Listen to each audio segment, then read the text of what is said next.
Hello, I'm Chris Menard. In today's video, I have 5 quick filter tips when using Microsoft Excel. Let's go ahead and get started. Tip number 1, I've got a list of customers listed here. Notice that filters are turned off, which is Data, Filter tab right here.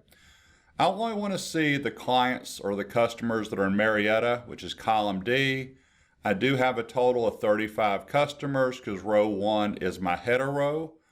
So I'm just going to right click on one of the cells that have Marietta, go to filter, filter by selected cells value is tip number 1. Watch this.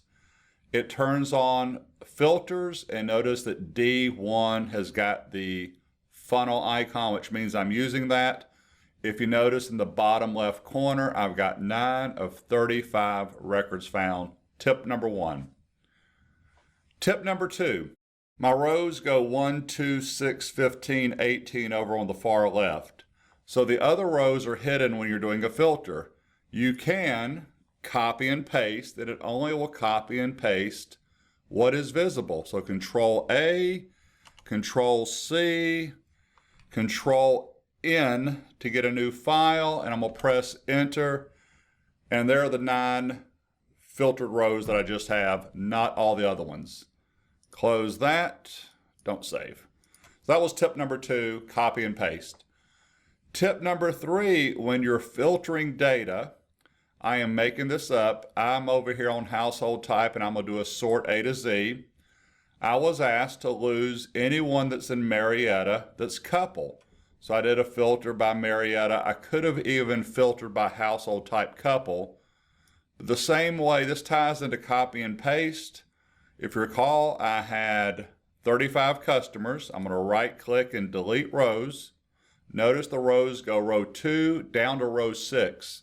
So 3 other rows are hidden. I'm going to hit delete rows. Bye-bye. I'm going to clear the filter.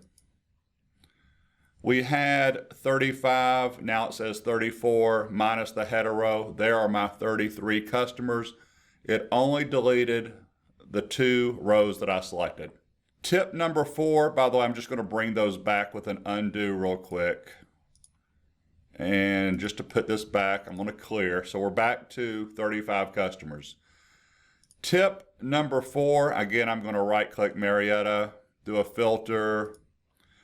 Auto-calculate works when you're doing filters. So again, 9 records are showing. If I highlight the purchases to date, there's a lot of hidden rows in there.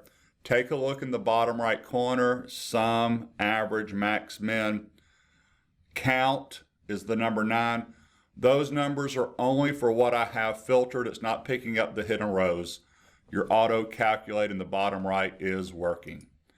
And the last tip about filtering, I'm going to clear this one. This really comes into handy when you're looking at customer numbers, account numbers, invoice numbers, purchase order numbers. I'm just going to move this column because I'm recording. It's off my screen. So here's another little tip for you. I'm going to right click and drag it and put it right here. And when I let go, I want to shift right and move. Notice it stops at K right now, and it's still stopping at K, so I didn't lose anything. That's a bonus tip, by the way. But here we go. Don't be afraid to use the search box when you're filtering is tip number 5. I'm looking for customer 2123. Just click in the search box, 2123, press enter. There's customer 2123. One more time, click it. I'm looking for customer 1879. Click in there, 1879, press enter. There's customer 1879. Last one on that, I'm going to clear. I'm looking for clients that are in Athens. Click, search, ATH, press enter. I use the search box all the time when filtering. Just saves you a lot of time. I hope you enjoyed those 5 tips. Feel free to subscribe to my YouTube channel, ring the bell. If you have any comments, please let me know. Have a wonderful day. Thank you.